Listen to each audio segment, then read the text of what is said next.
Hello, tonight I thought it would be fun to do something a little different and play the game which in the entirety of my Steam library ironically is the most played, which is Capcom's Dungeons & Dragons arcade fighting game, which is a game of a kind that I have a very, very soft spot for. I'm a sucker for 16-bit graphics, and even though I never really got to play them much myself, I am really fascinated by the 80s and 90s arcade games, especially the 16-bit ones, because of their lavish graphics, colorful graphics, big sprites, and also it's kind of fascinating to see their kind of unfair game design that's supposed to suck your quarters. Luckily, since this is the Steam version of these games, you get basically unlimited continues or unlimited credits, whatever you want to call them,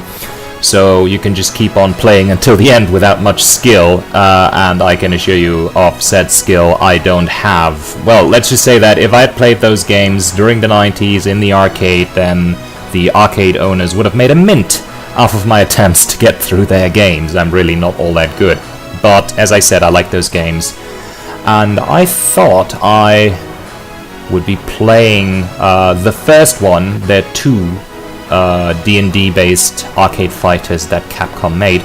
Now, a little bit of history.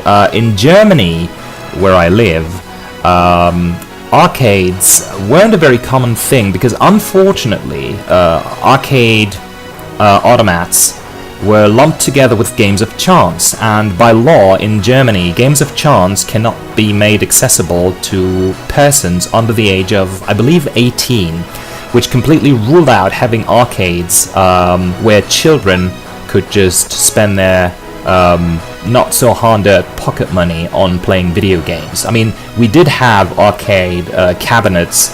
I remember that in the village near which I grew up, there was a public bath, and they had an afterburner arcade cabinet, and I didn't really play it myself, but I watched other kids play it a lot, and I was already very fascinated by that, but it was always a bit harder to find arcade cabinets in Germany, since there were hardly any dedicated places just for those machines, since unfortunately, and due to the short sight of lawgivers at the time, were treated like games of chance, like one-armed bandits and the like.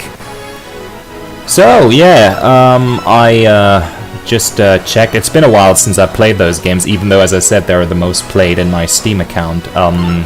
I checked, there is not really any chance of joining an online game. I guess there's not really a community anymore, if there has ever been one, for playing these games together. And unfortunately, on short notice, I couldn't really rope anyone that I know who also owns the game into playing a little session with me. So, I think I'll just jump in and leisurely play through the first part, which is called Tower of Doom.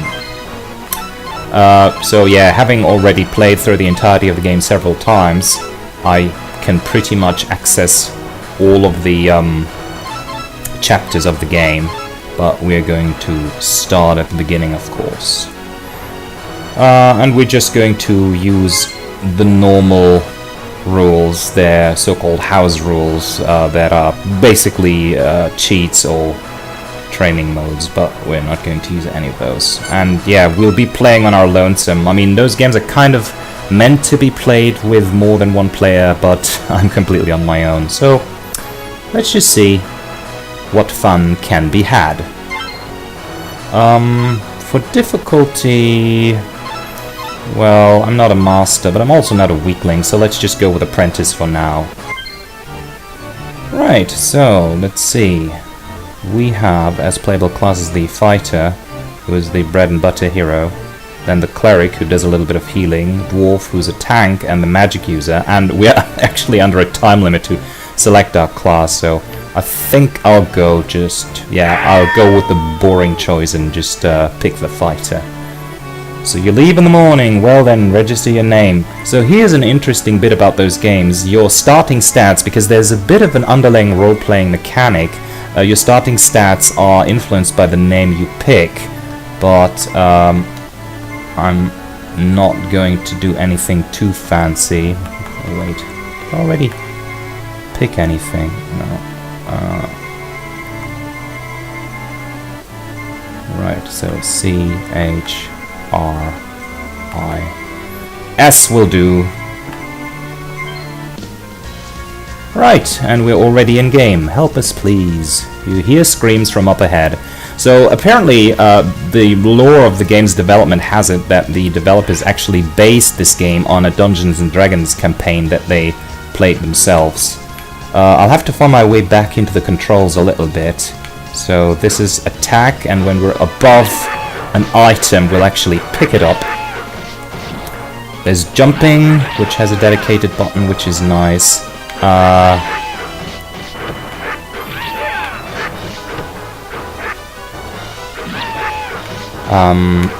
Yeah, there's blocking, but blocking is a bit awkward because you have to press the attack button and then move backwards.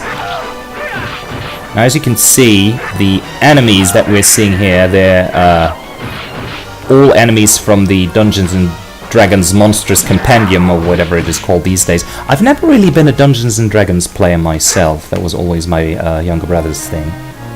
A wounded caravan guard. Help us, please. Sorry, that went past too quickly for me to read. What should we do? Head to the mountains after the monsters, or head to town? Well, we're going to do the chivalrous thing and try to avenge the ambushed caravan. You find a cave. Yeah, this goes by pretty fast, really. It doesn't wait for you, which kind of is the style for arcade games of the time, because they meant to have people playing, so you're not supposed to waste other people's time by reading texts. So they basically set the pace for you during the cutscenes. There's some treasure to be had. There was a trap in the chest. Pick up some gold and artifacts. So as I said, I need to find my way back into the controls a little bit. So this is item use. And I can change the items here. It doesn't have a ring menu yet, like in the sequel, which I might also play. So there are no special attacks in this game, I think, if I recall correctly. But there's dashing. Right.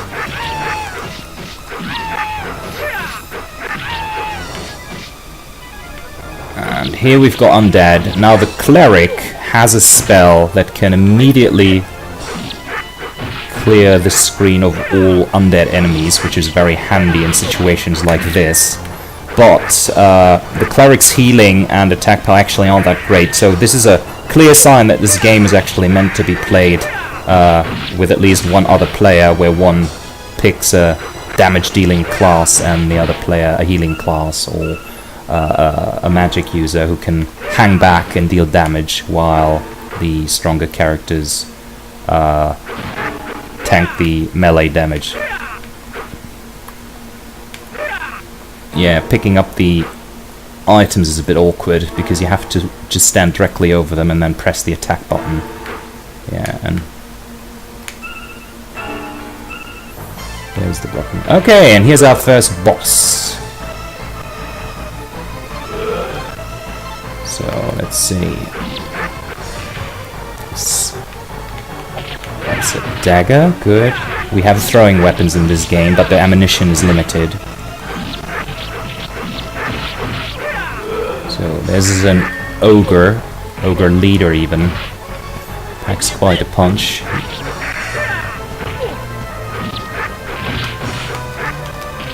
Ooh.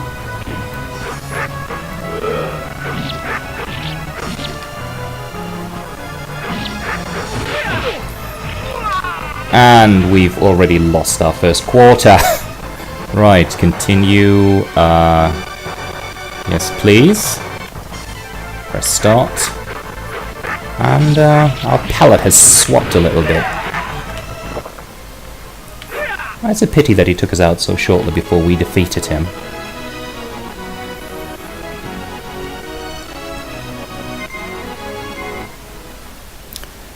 And retrieve the stolen caravan goods. Chris has reached 8th level and max HP has increased by 5 points. Yeah, so there are actually role-playing mechanics underlying, even though it's a straightforward action game. You gain levels with the completion of the game levels, and those up your stats. And between levels, you can actually accessorize by buying things for the gold that you earn in the levels.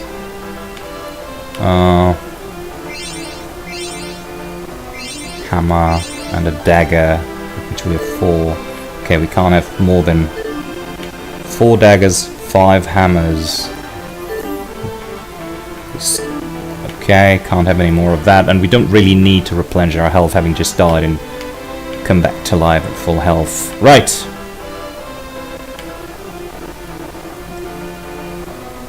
Okay, she's also giving out advice, I think.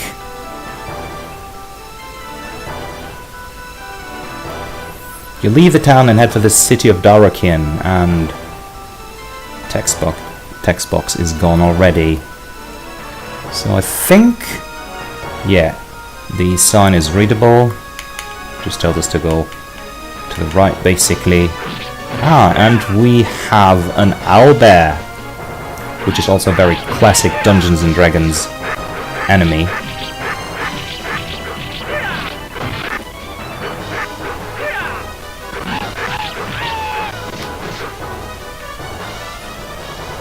Let's try to use our bow. Yeah, have to aim that very carefully. You've got to be pretty much exactly on the same level on screen as the enemy to make that work. Let's try. Got him. Got him. Got him. Okay.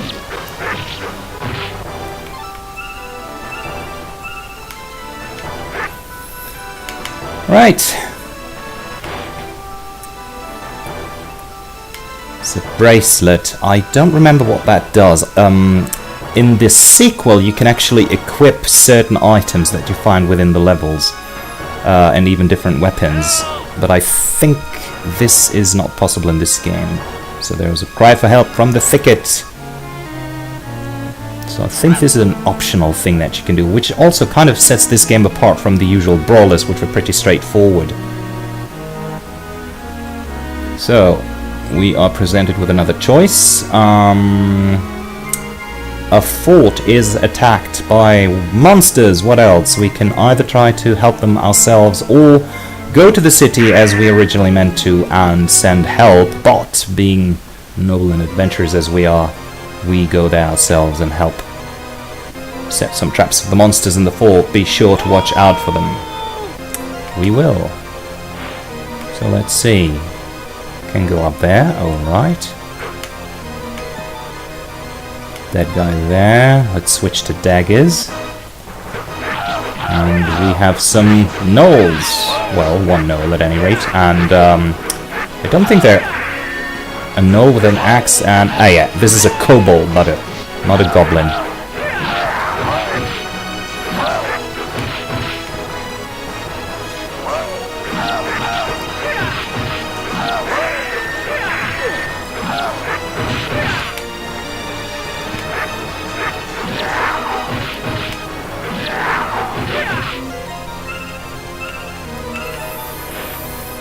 So the nice thing about Dungeons and Dragons, at least to my mind, is that even though it's pretty straightforward sword and sorcery fantasy, it doesn't actually work with all the cliche tropes. I mean, you've got dwarves and elves, but I'm not even sure that the original first iteration of the game featured cliche enemies like orcs, although I'm pretty sure that they do exist. So here we have another boss, which I think is the Displaced Beast, and he's annoying in that he makes a copy of himself, but only the real one can be hurt by me, and the way that I can spot the real one is that it is the one that casts a shadow on the ground. Okay.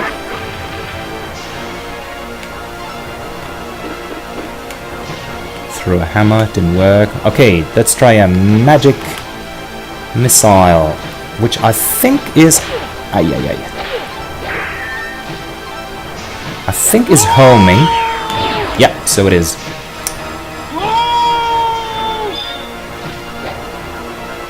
Not sure what that did. And we lost another quarter. Continue, please.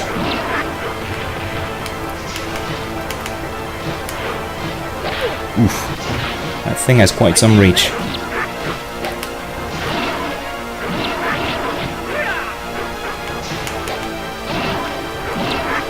Okay, so if we rush into it, we actually tackle it, which is useful, but we cannot counter its attack with a tackle.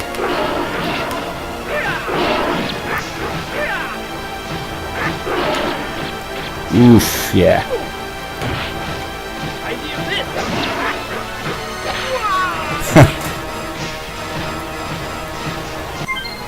Oops.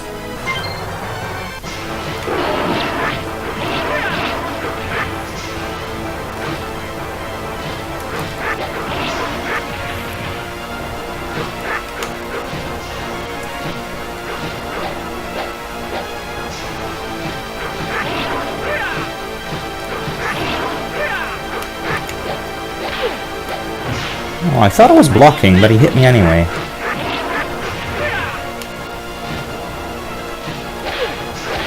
Oof.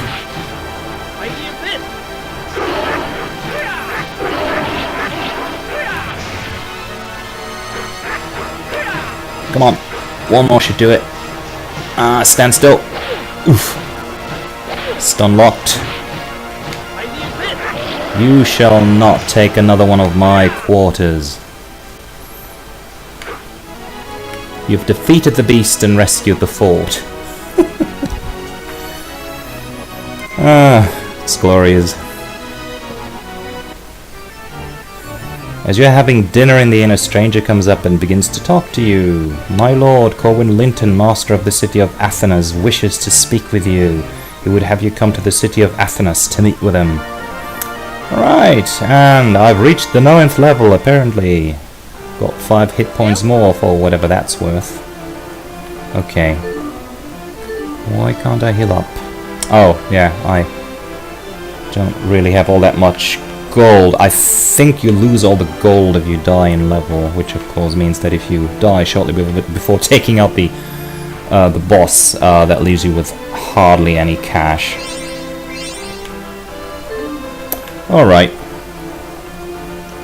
Not much to be done here.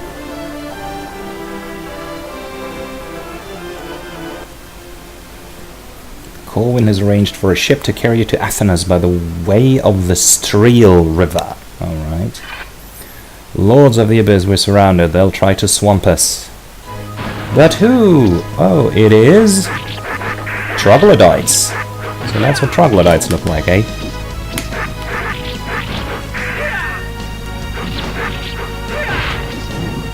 Ooh. I think there was a fire trap in that. Either no, actually they throw pouches that ignite on contact.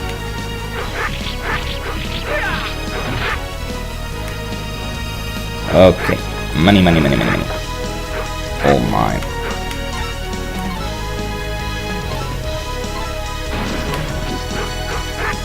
Ooh. Oh, you like some fire yourself. Didn't kill him though.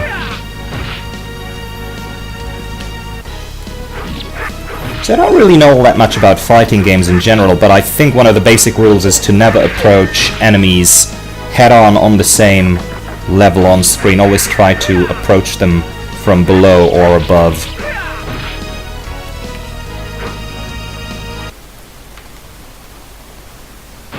Ooh, okay.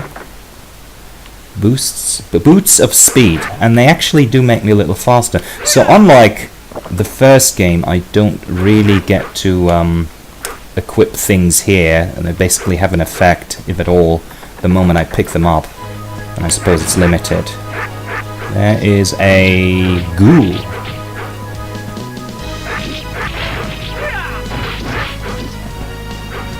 Ooh. They're going to get me. Yep.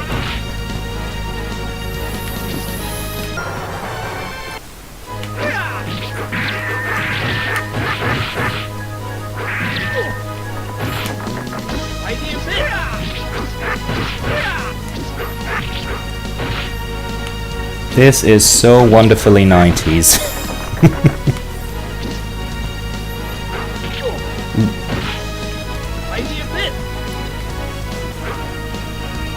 Now the controls of this game are actually a little bit sluggish, and I think this was intentional on Capcom's part to make it even harder. It actually takes the playable characters quite a bit to be able to move again after having executed an attack. This is called animation lock, where you have to wait for an animation to play out before another action actually registers. And that, of course, makes it so that you really have to plan when to hit. It actually reminds me a bit of the Monster Hunter games that Capcom did a lot later, but which also have very elaborate animation in battle, which will actually hinder you if you don't time your approaches and your attacks correctly. But in the case of this game, it has been done mostly to up the difficulty even further.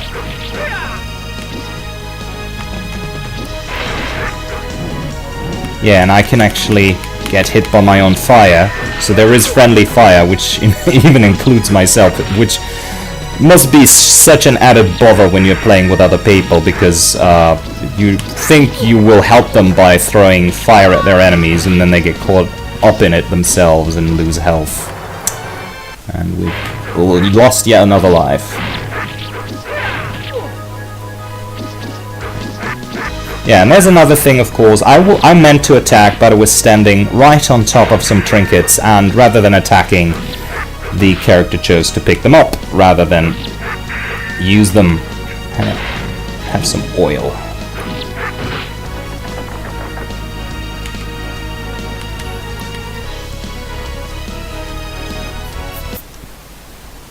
So, I think it's time for another boss, which is your standard issue troll.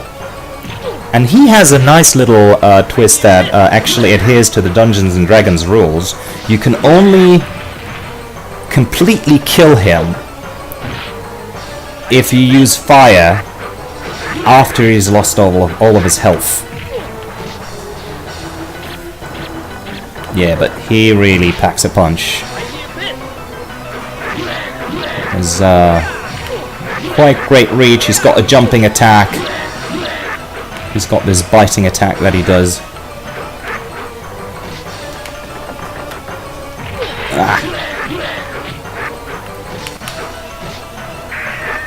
Actually blocked an attack for a change.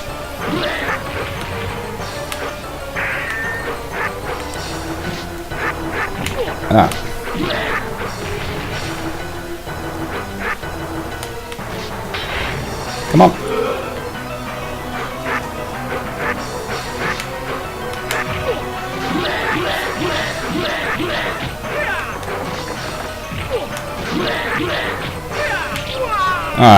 And here I thought I could actually defeat him without losing a single quarter.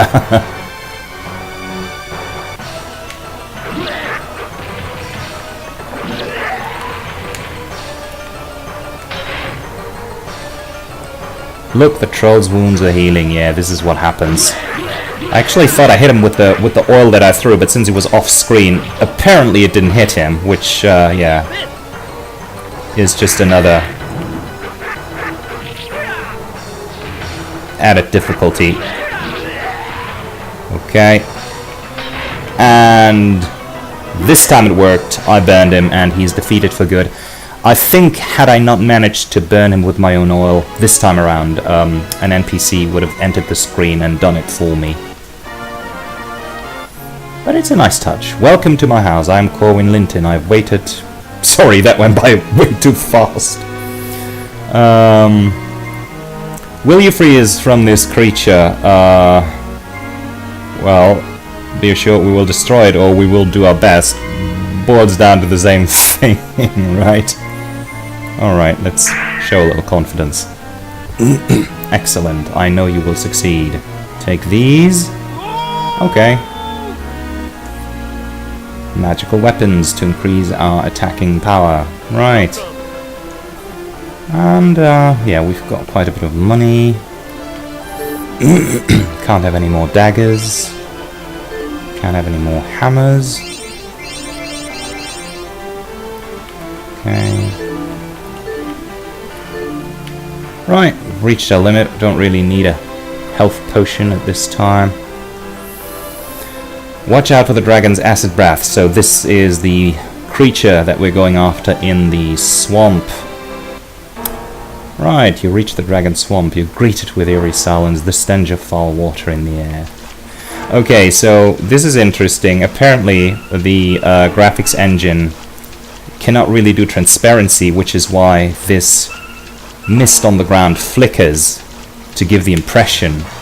But actually, the visual effect is grating rather than convincing, because there's really quite a bit of flickering going on.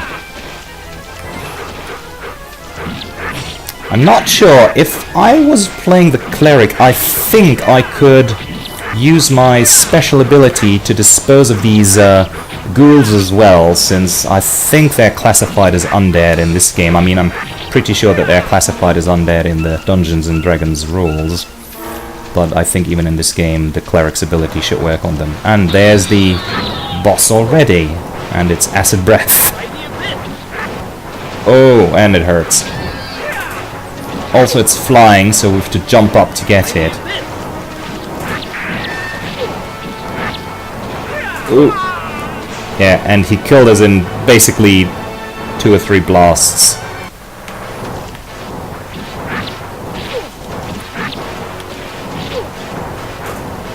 Oh. Jumping controls are quite sluggish. Stop it. Ah.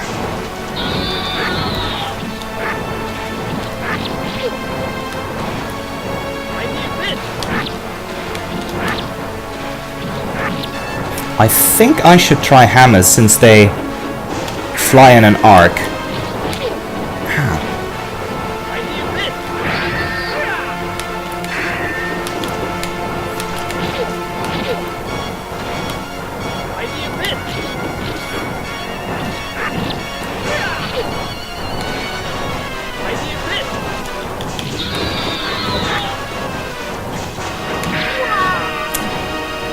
Got me again.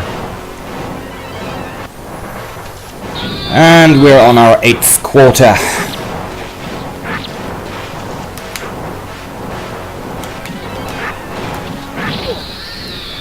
Got him. Skadoosh. Defeated the horrible black dragon. I don't even know what the standard rate for one game was when playing on German arcade cabinets. I don't think it was... Well, maybe it was 50 Pfennigs at the time. That was before the Euro during the 80s. But as I said, I hardly ever played them. The most I did when I actually found an arcade cabinet was watch other people play them.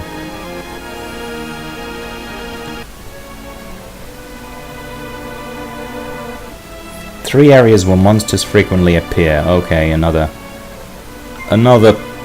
poor town beset by monsters. Let's see. We can go into a mine, limestone caverns, or an old well. Well, let's see what the mines are like. Do I need anything? Okay. Yeah, that'll do. It's actually interesting that they made the effort to have a different shopkeeper every time you visit the shops. And we're inside the mining tunnels. Once this place was alive with the miners, but now the support timbers have rotted. And so forth. Is there anything there? Nope, apparently not. Branching paths. What does this say? Watch for falling rocks, right? Yeah, those things.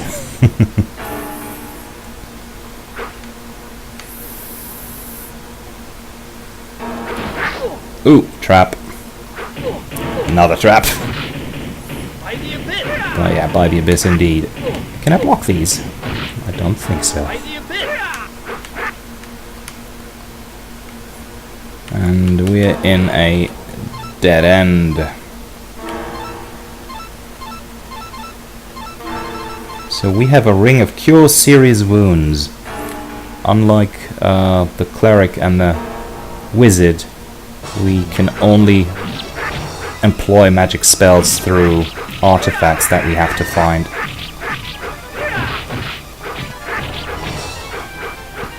So let's try this one, Cure Serious Wounds, which just heals a tiny sliver of our health, so it does next to nothing. And this is Cure Serious Wounds, so I really wonder what a lesser healing spell would do. And I think I'm kind of locked here by enemies, which is something that in fighting games of that sort you should always avoid, being surrounded by enemies that constantly take turns attacking you, so that you're basically getting locked in the hit and recovery animation, and then once you're capable of issuing another command, you're already hit by the next attack, which will put you in the hit animation again. It's really annoying. Ooh. There's not really a way to avoid them.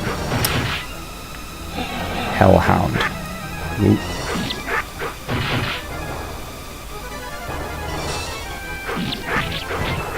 Skeletons from behind. Try to get them all in front of me. Ooh.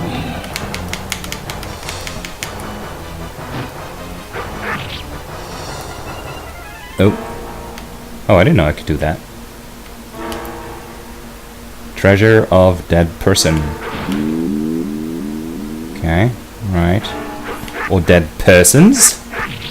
Or am I the dead person? I might be. I'm really low on health. Nope. You gone? Good. Ooh. Bow, Ring of Cure, Serious Wounds. Alright, I don't really have much of a choice here. Look how little health that brought me back. This is quite ridiculous. The goggles, they do nothing!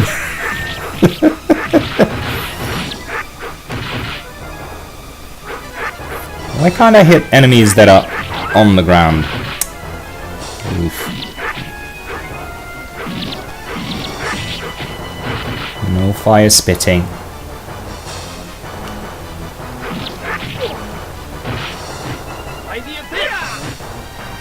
Ooh, aye.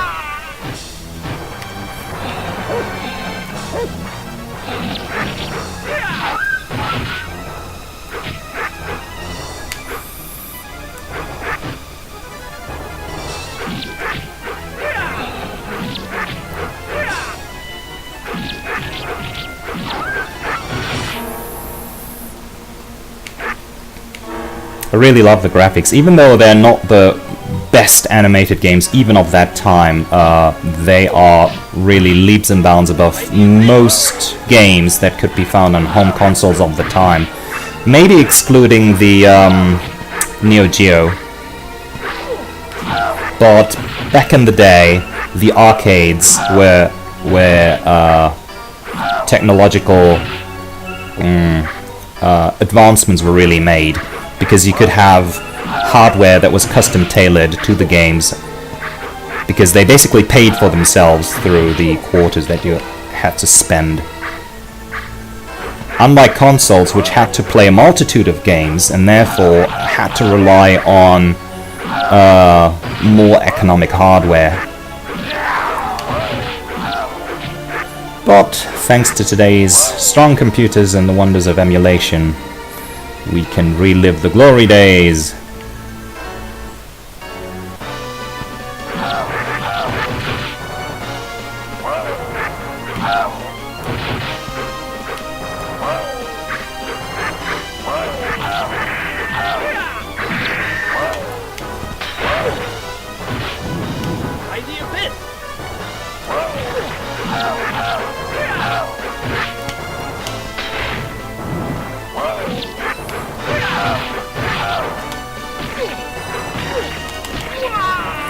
Huh.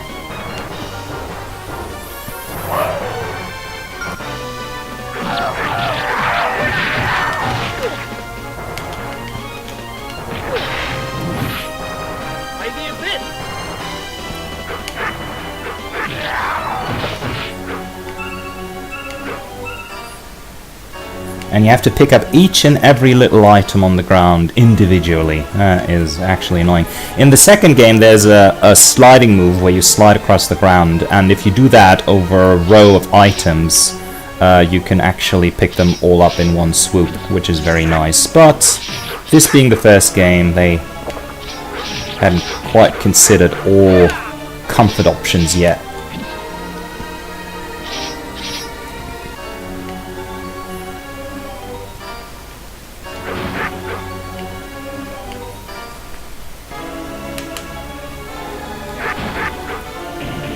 Oh, oh, oh.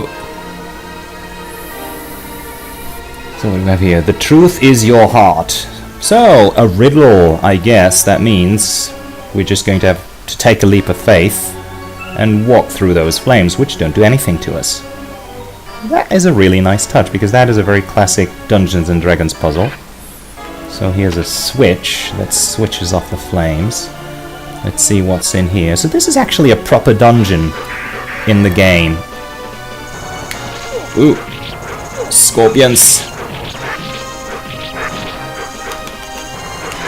Eat fire, vermin. I forgot whether they can poison me. Hope not. Okay, defeated them. So there's a strong box. Could open it though. Right. Whew. Okay. Dismantled the trap. What's in here? Oh, hellhound. I wonder whether fire works on him. Would be consequent if it didn't. And I think it does not. I mean, he is a hellhound. Why would he be bothered by fire?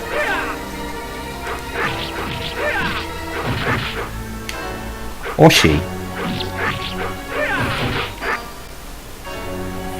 So I picked up a key in the other treasure room. Let's see where we can use that. So I cannot attack enemies on the ground, which is a bit of a bother.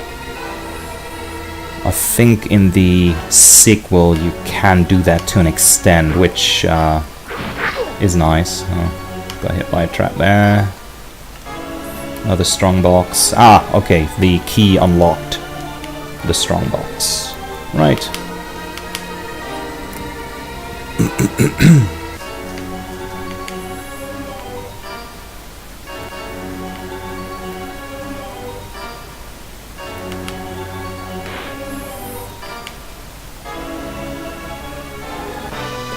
Ooh, ambush.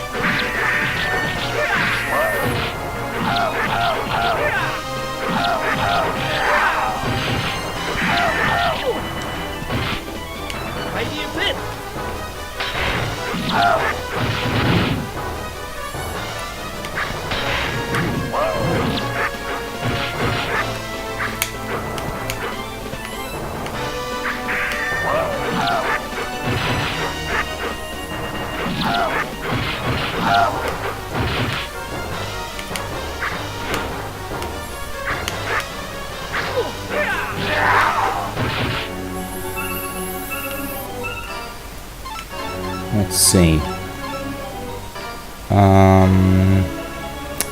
Ring of CL1. I don't remember what that was. I think it's Ring of Clarity. What does it do? Not much really. I think it might reveal illusions and make it possible to access secret areas. So I kind of wasted that. Alright. Yeah, this actually looks like a sort of a fake wall. Ooh, trap. Humble yourself. Okay. Oops. By the abyss. Indeed. Trap. Ooh. Dodged it.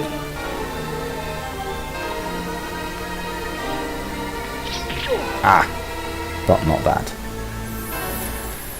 Oh. Okay. Hope there won't be any traps on the way out. No, but there are.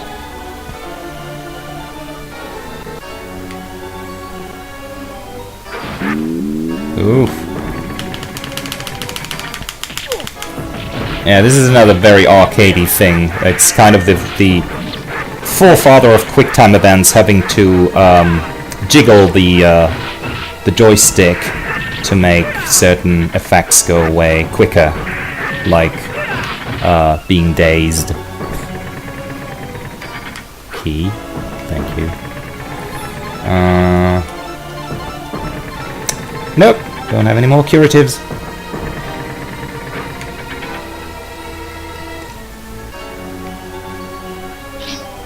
You've neutralized the trap. What trap? That one? That was still pretty much active. Okay. Is there anything else here besides death?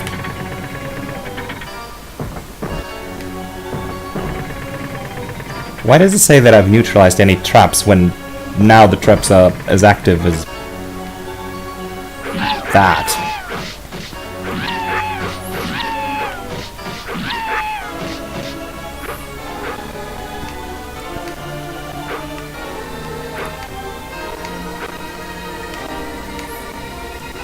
Alright.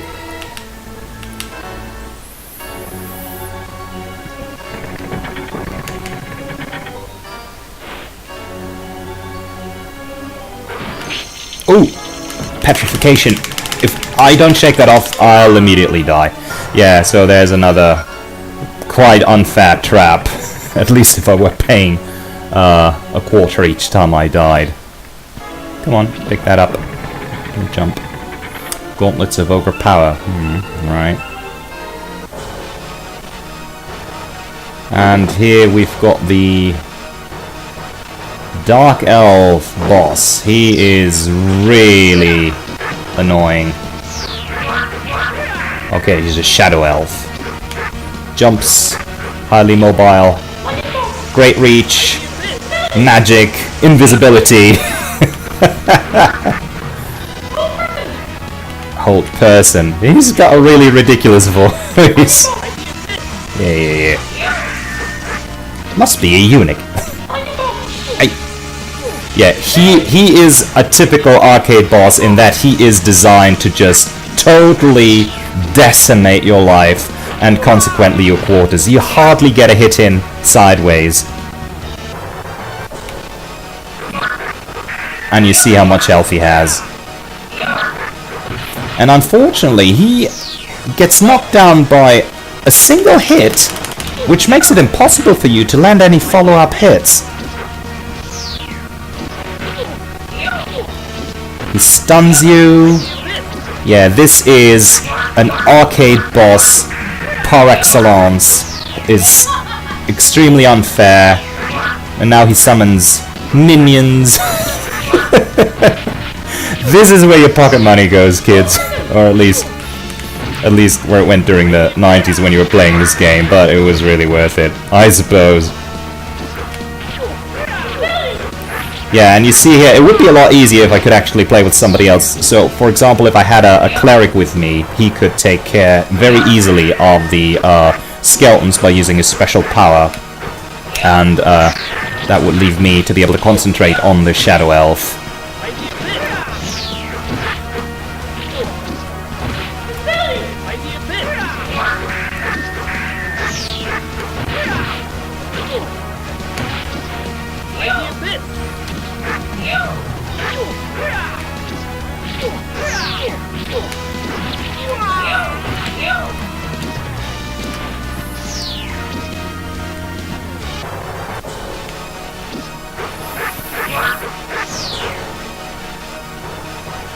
You think you have defeated me, but my master is more powerful than you can possibly imagine. So, heroes, follow me to your doom. Blah, blah, blah, blah, blah. Come to Sable Tower. So I'm not even sure whether it's possible to completely drain his energy during this encounter because, as he just insinuated, we're going to meet him again, and he's not going to be any easier.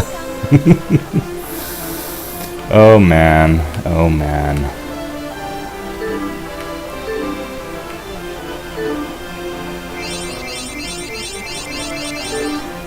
But I kept all of my gold, which is interesting. I thought I'd lose it all on death.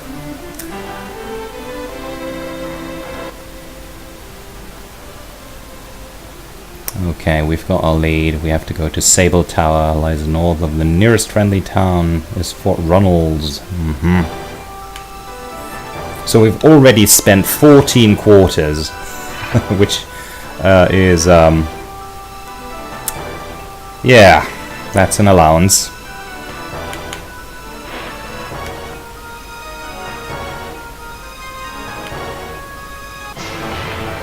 Oh, a Chimera. So, boss battle straight away. Ooh.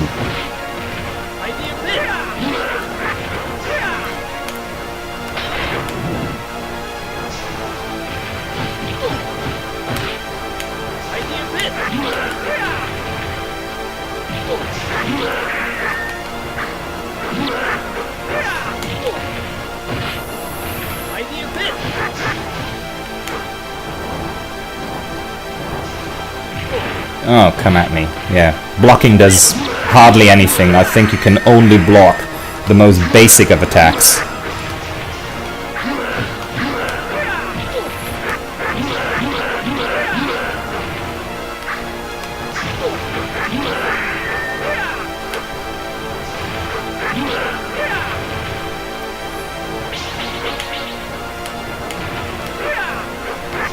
Come on.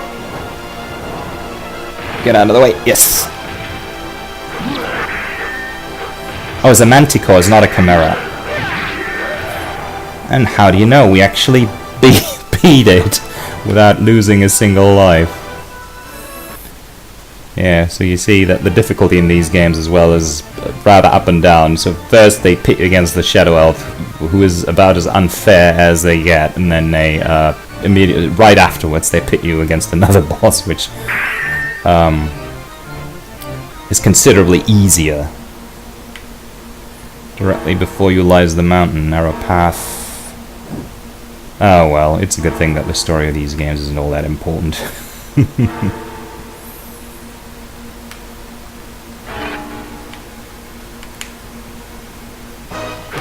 Ooh.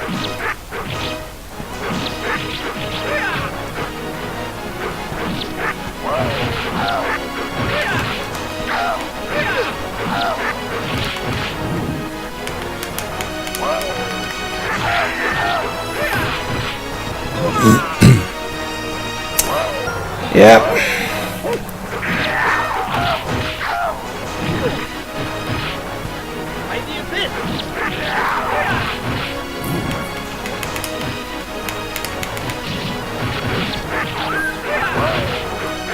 Yeah, so this game, and to a bit of a lesser extent its sequel, don't control nearly as well as some of the other Capcom fighting games like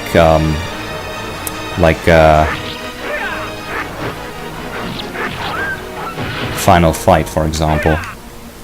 And I'm not entirely sure whether that's intentional or whether that's just basically them exploring what they can do with these kinds of games. Because I think in general, the more difficult these games are, and the better looking, the more likely is that people will keep playing them.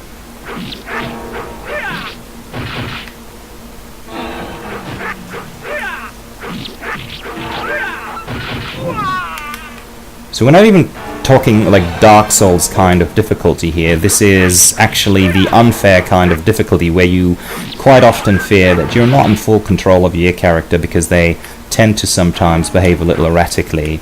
But it kind of adds to the charm of these old games because you kind of see, well, I don't even want to call it a scam. Oh, found a secret here. But yeah, those games first and foremost were designed to make you feed quarters. Ooh. Oh, good. Managed to shake off the petrification, which would have immediately killed us. Lucky. Things and more things. Okay, I think we're done here.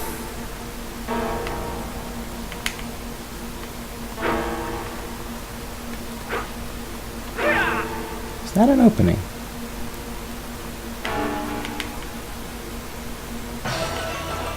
Uh-oh. Boss time. And this time it's one of the most iconic Dungeons & Dragons monsters, the Beholder. Oh, and he can petrify us.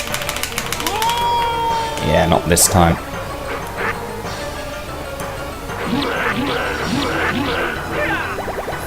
I think he's got a variety of spells based on the eye stalks that he's got left. And we can actually cut them off over time so that he loses some of his attacks. The most dangerous, of course, being the petrification, which is an insta-kill if we don't ward it off in time.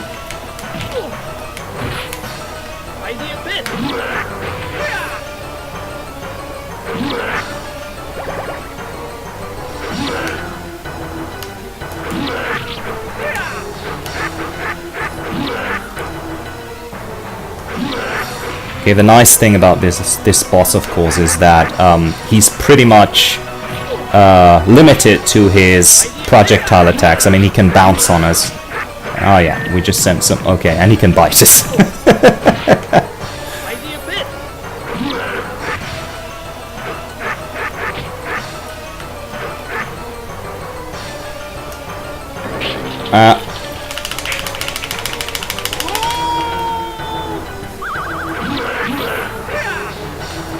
Now I'm playing this on a gamepad and not on an arcade stick, and it's a bit harder to do the joystick wriggling on the gamepad. I actually have to take my thumb off it and wriggle it using my palm to be able to wriggle it fast enough to fight off the effects.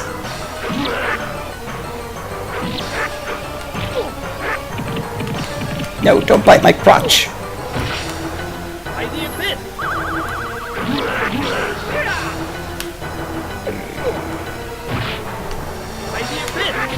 Will he take another quarter? Or will I prevail? What was that?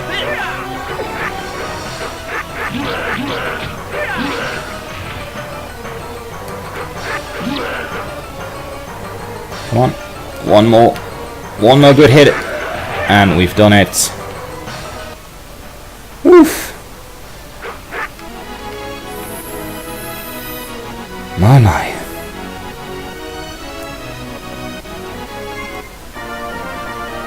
Level 13. HP has increased by 2 hit points. And we've reached the final area of the game. Sable Tower. The Black Fountain of Evil. Hellhounds and traps. How inviting.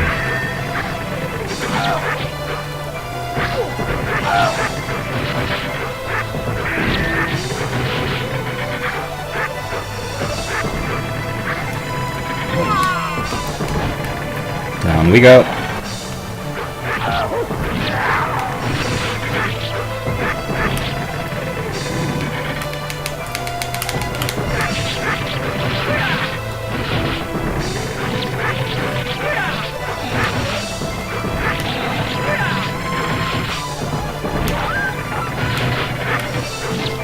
The enemies can be hurt by the traps as well. That's fair. Uncharacteristically fair for a game like that, I have to say.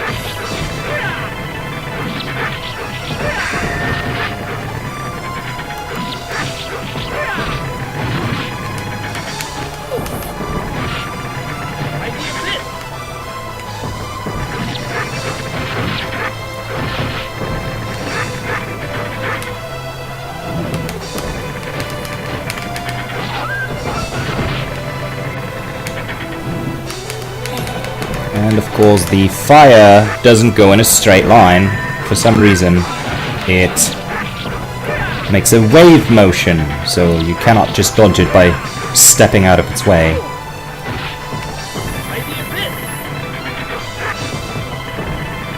Yeah, well, I guess you can sidestep the straight fire blast.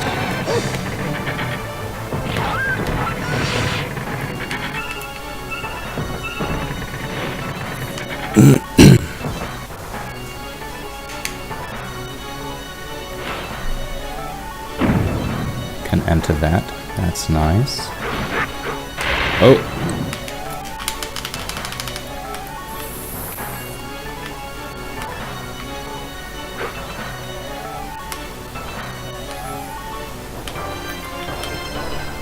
Yeah, I guess you could compare this. Like, I'm pretty sure that the makers of Dark Souls must have played these games during their teenage years and thought that this was the kind of difficulty level that they wanted to achieve.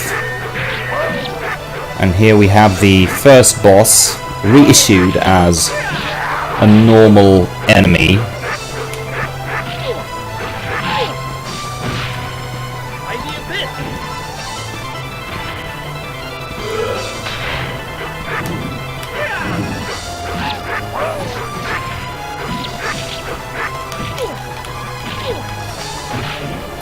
By the abyss! Eat fire.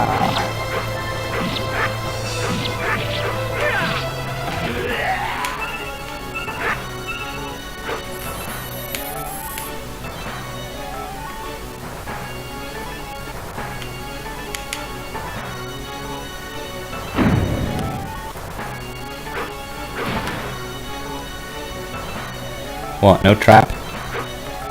Nothing to jump at us? You're a merciful game.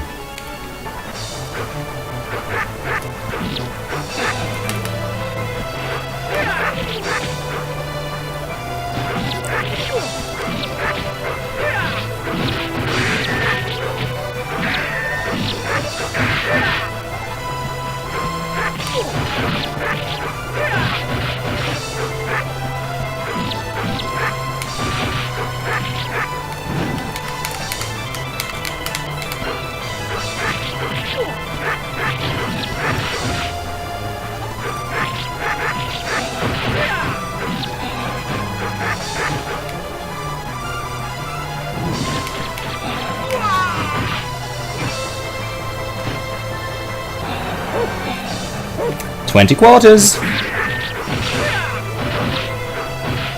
So that's $5 that we've already spent on this playthrough. 5, right? By the abyss!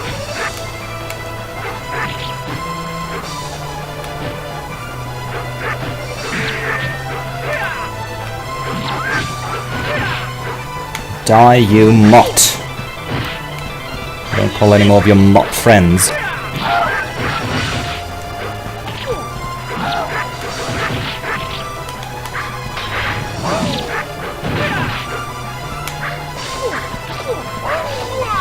Ah, really?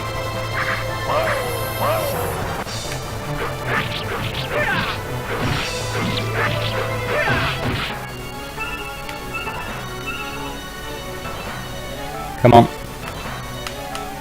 What? No entry? Alright. Can't go back either. That's fine. I didn't want to go in there anyway.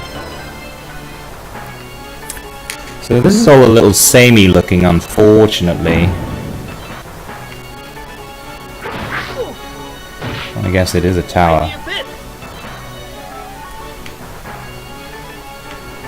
Can we walk down there? No, luckily we can't. Although I wouldn't have put it past the game. Just take another life away from you just for being curious about the limitations of the game.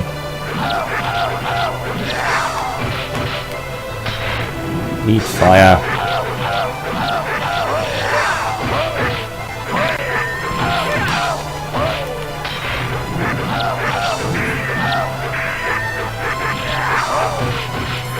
Yeah, maybe they ran a little bit out of ideas near the end of the game by reusing that same level tile set. Can't go in here either. No fair. Cure my serious wounds. More like a plaster. Oh, right.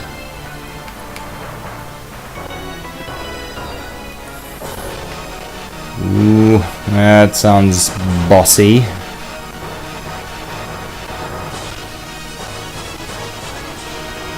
Oh joy, it's our old friend the Shadow Elf. Let's try Magic Missile. How do you like my magical homing weapon? Which is a little selective about what it hits.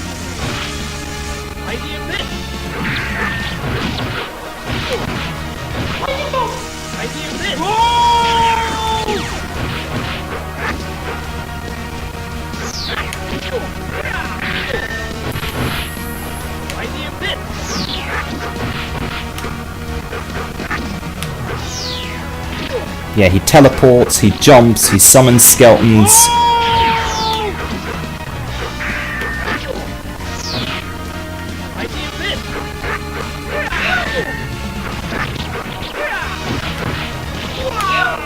And we can't block his jumping attacks. Now another really useful thing that you can do in the sequel that you can't do here is if you lose a life, you're given the choice of changing your character class, but in this game, the one that you choose at the beginning of the game is the one that you have to use until the game is over. Yeah, I've barely scratched that guy, there's so much going on. Well, okay, we've scratched him a little. Ah, okay, so this doesn't home. Yeah, have a taste of your own medicine for a change. Fireball! Yeah. We're throwing our entire arsenal at him. And we're probably going to pay for it later, because he is not even the most unfair enemy in the game. That would be the final one.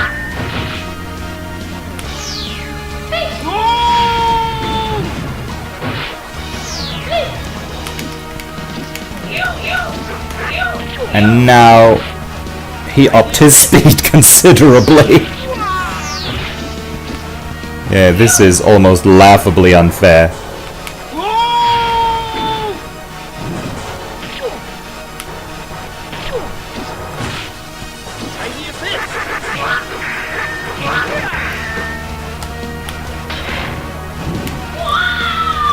Beat him.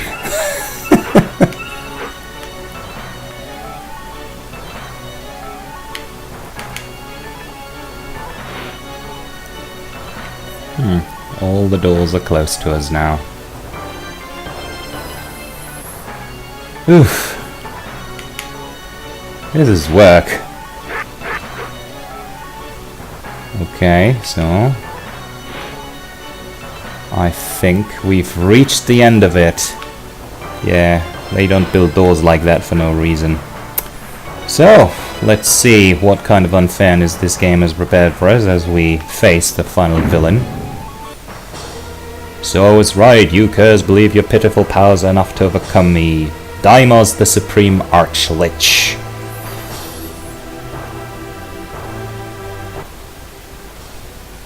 Alright, let's go.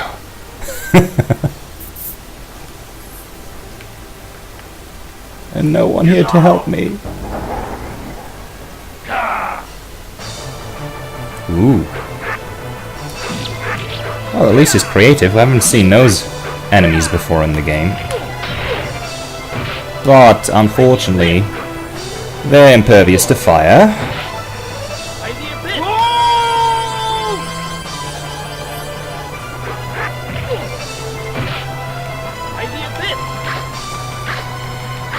And they're not really that perturbed by physical projectiles either. Whew. Well played, sir. Well played.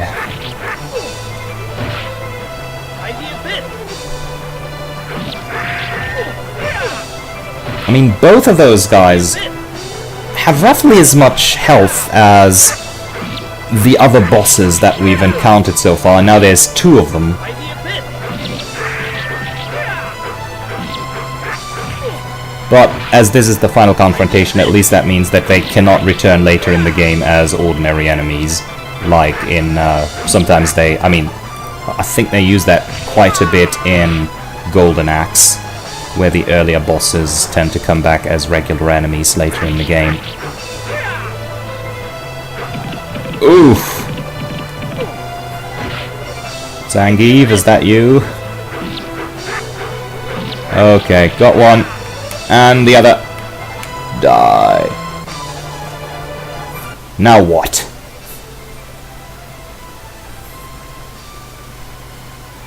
Well? Pardon. Beg pardon? Yes? Well done, knaves. Those are his weak, inept minions. Yeah. Monologuing. Bring it. Just bring it, man.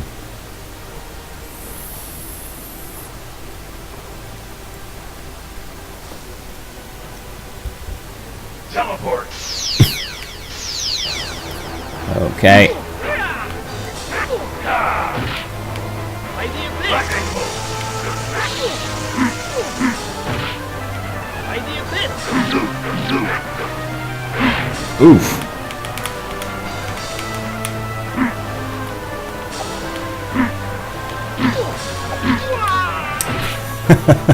Mirror image. That's it. By the abyss. And he summons mirror images, which cannot be hurt. Yeah, so this would actually be quite a bit easier if we had one or, well, as you can see at the bottom of the screen, you can play this with a maximum of 4 people. And of course it would be easier, a lot easier, if we actually had 3 other people to help us. But unfortunately, this game has been on Steam for, oh, I'm pretty sure well over 3 years now, and by this time nobody's really playing it anymore. Although I do remember sometimes being able to play it in co-op, over the internet even, which is very nice. I mean, in the arcade you always had to have somebody physically there, which I guess during the 90s wasn't so much of a problem, because those games were the shit, so they were crowded by people waiting to play rather than just standing there for everyone to have a go whenever they pleased. Yeah, but today it's embarrassment of riches. We can emulate these games from the comforts of our homes. Teleport.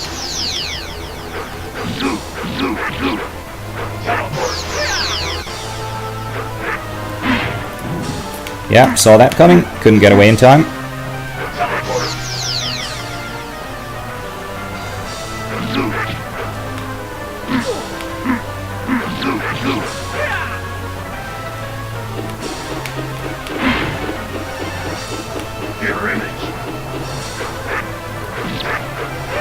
At least his mirror images are dispelled with one hit, whereas the Displaced Beast's mirror image just wouldn't go away.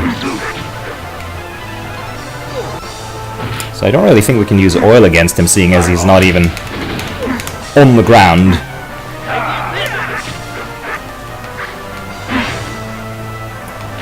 Wow.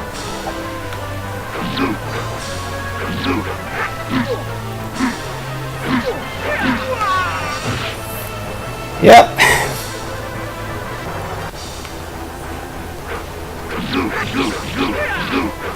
Well, I'm at least confident that I will be able to beat him without using more than 30 credits. But imagine that. I mean, back in the days in the arcades, you couldn't just play even if you had all the money to do so.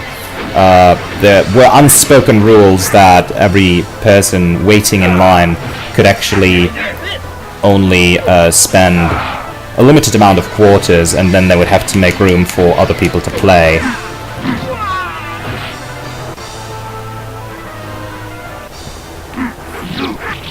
Of course, the nice thing about this game being that it was 4-player, so at least you could have others join in. No, no, no, this is impossible. Yes, the cliché complaint of most fantasy video game villains. So we've done it. 29 quarters spent. As I said, Capcom must have really made a mint on those games back in the good old day. Oh, and now all the others show up. Well, couldn't have lent me a hand before, could you? And the tower is collapsing. Yes, okay, we're just ticking off the fantasy video game cliches at this point. Look at this throne, that's a teleport crystal.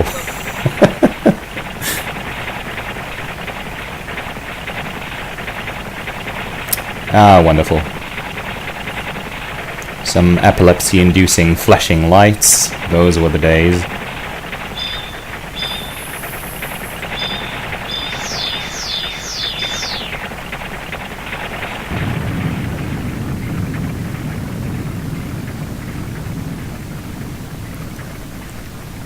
Yeah, and it doesn't even collapse, it just fades away.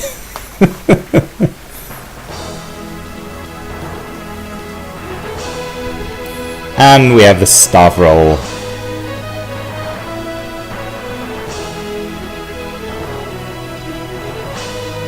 Now this is interesting because I think a couple of those are actually the people's real names, when back in the day of arcade games it was more customary that the programmers and artists and whatnot referred to themselves by nicknames, which was a way to let their peers and colleagues know what they did, because their nicknames were known within the industry, not necessarily to the people playing those games, but there was actually quite a fierce competition going on between video game developers who constantly tried to basically steal other companies' very capable programmers and artists and so forth. So by concealing their true identities, it made it harder for rivaling companies to scout their talent, since they didn't know for sure who was working on those games. So, those are the treasures found. Yeah, this game has a system of achievements, so to speak, both Steam achievements as well as in-game achievements. Yeah. And it has a player level as well, so those are the treasures that I've found, not just in this playthrough, but in all the playthroughs of this game that I've done in the past. So I'm basically just missing 3 treasures that I haven't found yet in any of the replays, an orb, a ring of fire resistance, and a ring of protection +1. And unlocking these achievements nets me certain I don't know what VP stands for, but you can use them in the vault in this section of the game to unlock concept art and other things. So I've amassed quite a number of VP, so let's unlock a couple of graphics maybe. So let's see what the Black Dragon looks like. Yes, I'd like to unlock that. Okay. Ah, nice. Get a closer look. So I guess this is actually the production art that they made at Capcom when they were developing the game. There's a Red Dragon, which we haven't met. The Red Dragon, I think, is a boss enemy that you get to face if you choose a certain path in the game. So here's a Beholder. This actually looks like a more modern illustration, so I'm a little unsure right now whether those illustrations are actually development art of the game. They might also be art from the... Yeah, I think this this goofy looking Beholder might actually be an illustration from one of the earlier Monstrous Compendiums that came with the Dungeons and Dragons games, the previous ones, maybe AD&D, or just one of the very first issues. Yeah, and the resolution of that illustration is also very low, so they didn't necessarily put a lot of effort into putting those into the game.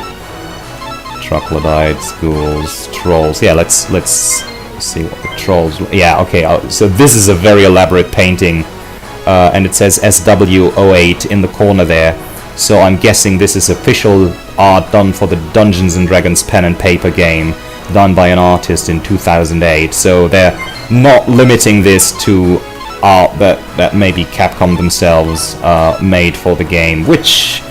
I hate to say it, but it's a bit lazy. You'd actually think that the vault would allow you to unlock, like, quote-unquote historical art by Capcom that was actually instrumental in them developing the game. Yeah, like, this is a rogue. You cannot even play a rogue in the game, and this illustration also looks fairly recent, so it's probably a piece of artwork that was done for one of the iterations of the Dungeons & Dragons pen and paper game from the 2000s. Alright, so this was Tower of Doom. As I said, I have a fondness for arcade games of that era. And there's also the other game, which is called Shadow over Mystara, which I actually like better because it's graphically advanced, and the gameplay, while still suffering from many of the well, let's say particularities of arcade games of the time, are already a little better than in the first game. But I will leave this one for another video. So look forward to that maybe, and until next time, don't forget to check out my other videos, my Chrono Trigger playthrough, the odd Overwatch and Heroes of the Storm video without commentary. I do commentary, running commentary in the Chrono Trigger game videos though, so maybe have a look at those, because that as well is a wonderful 16-bit game, the likes of which I love very much. So until next time, bye!